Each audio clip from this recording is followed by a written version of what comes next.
이제 나 여호와가 말하노라. 어느 민족에게나 가서 물어보아라. 이런 말을 들어본 사람이 있느냐고. 이스라엘의 처녀는 너무나 추접하게 놀아났구나. 새벽을 깨우는 거룩한 기도자 여러분, 하나님의 말씀 앞에 거꾸러져서 시대적인 죄악상을 끌어안고 하나님 앞에 마치 속죄 제물처럼 울부짖는 통회의 시간이 여러분의 얼굴을 하늘 위로로 밝아지는 데까지 날마다 새롭게 열려질 수 있기를 바랍니다.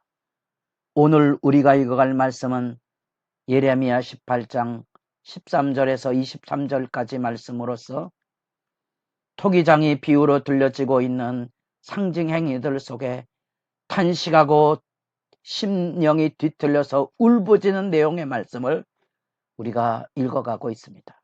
드디어 하나님의 언약의 심판에 대한 비유 교훈으로서 토기장이가 농로에서 그릇을 빚다가 터졌다. 그 터졌다는 그 말이 이스라엘 백성들에게 하나님 앞에 죄악과 부패로 망가진 거지요. 그 사실을 상징하고 그 사실을 비유하고 있습니다. 그러면 토기장이가 그 터진 농로에서 빚던 그릇 더미를 다시 주물러서 다시 빚지 않겠느냐. 그럴 권리가 토기장이에게 있는 것처럼 하나님에게 이스라엘 백성이 터져서 쓸데없는 부패한 심령이 되었을 때 하나님께서 새로 빚을 쓰는 권세가 없겠느냐. 드디어 하나님께서 그들을 부르시고 이제 열방을 통하여서도 회개하고 돌아서면 맞아줄 위대한 구원의 선포가 들려지지만 우리는 우리 뜻대로 살겠습니다. 우리는 내 좋은 대로 살겠습니다. 쓸데없는 말 하지 마시고 죄악을 고집하며 나아가는 이스라엘 백성들에게 오늘 본문은 드디어 법정인 선포가 이루어지는 것처럼 엄정한 하나님의 심판 증언이 들려집니다. 우상에게 분향하고 스스로 멸망의 길을 썩어질 물 없는 터진 웅덩이를 파고 스스로 험한 길을 자초해 가는 그 죄의 고집, 우상을 숭배한 그것에 대한 처녀 이스라엘의 가증한 일, 그 음행, 그 완악과 가증함으로 이스라엘 백성들은 무너져 갈 건데 그 재앙의 현실에 대하여 그 레바논의 높은 산의 만년설이 녹아 흐른들 그것이 바를 수 있겠느냐 하는 것처럼 15절 물은 내 백성은 나를 잊고 허무한 것에 분향하거니와 이런 것들은 그들로 그들의 길 곧 그 옛길에서 넘어지게 하며 곁길 곧 닥지 아니한 길로 행하게 하여 그들의 땅으로 두려움과 영원한 웃음거리가 되게 하리라. 그 땅은 황폐하고 패망하여 멸망할 때 하나님의 은혜가 떠나서 사람들이 다 고개를 돌리고 어찌하다가 예루살렘은 이 하나님의 백성은 이 모양 이 꼴이 되었던가 비웃을 거라는 거죠. 어디서 말씀을 들은 이야기가 메아리처럼 들려오지 않겠습니까? 예, 예수 십자가에 달릴 때 무지한 하나님의 백성들이 저를 조롱하여 비웃으며 남은 구원한다고 큰 소리 치고 다니지만 자기는 구원하지 못하는가 하고 고개를 흔들어 대며 비웃고 조롱하는 모습을 기억하십니까?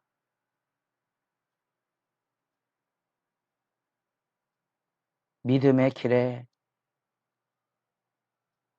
바르게 살라고 발버둥을 치다가 겪는 그 조롱과 멸시를 여러분도 알고 있습니까? 그래서 묵묵히 십자가 지고 가셨습니까? 주님은 이 조롱과 멸시의 수치를 친히 감수하셨다는 거죠.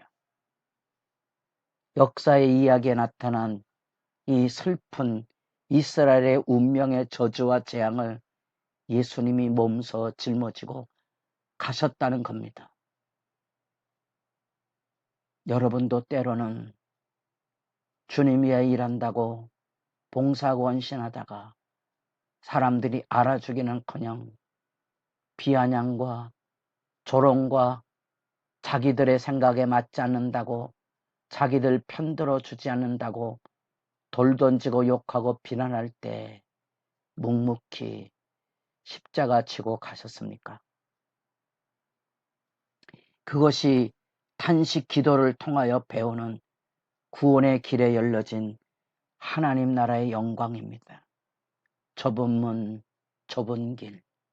그러나 그 길은 생명의 길이고 구원의 길이고 영광의 길이고 그 길 끝에 하늘의 복된 열매가 30배, 60배, 100배나 맺혀질 것입니다. 그 길을 알고 있습니까? 그 길을 알고 있습니까? 그러나 사람들은 알지 못하고 예레미야는 탄식과 절기로 몸부림을 할 때 이 패역한 이스라엘 백성들은 폭력을 꿈꾸고 있습니다. 예레미야 저 같은 놈 한 사람 없어도 된다고 저놈 없애버리자고 그 얼마든지의 만행을 일삼고자 하는 거지요. 예레미야 없어도 저놈 한 사람 없어도 우리에게는 제사장도 많고 우리에게는 지혜자도 많고 우리에게는 선지자도 많다는 거지요. 스스로 멸망의 구덩이를 파고 돌이키지 아니하고 하나님의 사람을 죽이려고 하는 이 엄청난 악의 횡포와 실제에 대하여 19절 이제 탄식과 절규가 쏟아지기 시작합니다. 여호와여 나를 돌아보사 나와 더불어 다투는 그들의 목소리를 들어보옵소서. 그들의 목소리를 들어보옵소서. 하나님 앞에 절규하고 하나님의 심판을 쏟아내고 있는 그 예레미야의 절규는 단지 자기 억울함에 대한 얘기가 아니고 여러분들이 아는 것처럼 예레미야 14장에 이미 나온 하나님의 심판, 신명기 28장에 나오는 하나님의 말씀을 떠난 저주에 대한 증언들을 회고해내고 있는 것이고요.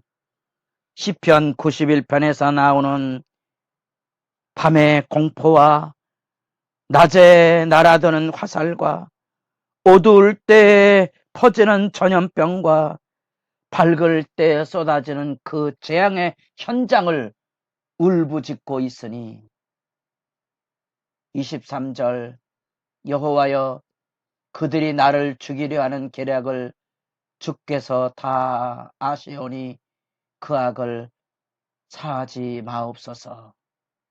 주께서 노하시는 때에 이같이 그들에게 행하옵소서. 단순한 절규가 아닌 그 안에 하나님의 엄정한 심판을 그 마음에 끌어안고 울부짖고 있는 모습이고 그 죄악의 실체가 그들의 완악함, 하나님의 말씀이 들려줘도 웃기는 소리라고 쓸데없는 소리라고 외면하는 죄의 고집과 우상을 숭배하는 일에 내 멋대로 살겠다는 그 가증함, 히브리어의 기본적인 이 가증함에 대한 언어가 우리말로 읽으면 토해바입니다. 토해바. 토해버리실 수밖에 없는 거지. 그 심판의 참담함은 세상 사람들이 다 고개를 절레절레 흔들고 비웃는 겁니다. 여러분, 세상에 어느 나라 어느 민족이 자기들의 신을 버리고 다른 신을 향하여 나아가 섬기겠습니까? 전혀 이스라엘에 행했던 그 가증한 행동들이 여기 드러나고 있고, 오늘날 예수 십자가를 말하는 예수 신자들이 교회당 안에서 돈 타령하고 자기 옳다고 권력 싸움하고 우지는 모습은 여러분들은 어떻게 받아들이고 어떻게 끌어안고 우셨습니까?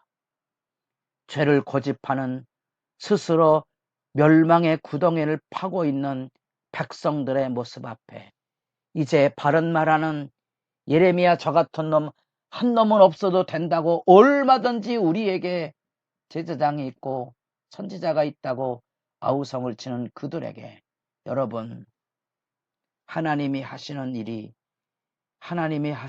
뭐겠습니까? 예레미야 없다고, 예레미야 죽인다고 하나님의 진리가 닫혀집니까? 여러분, 하나님의 말씀의 영광과 어미함을 늘 마음에 기억하십시오. 천지는 변할지라도 여호와의 말씀은 한마디 한 글자도 변함이 없을 거고 말씀대로 이루어질 것입니다. 여러분, 말씀의 사람이 되시고 말씀의 기도자로 승리하시기 바랍니다.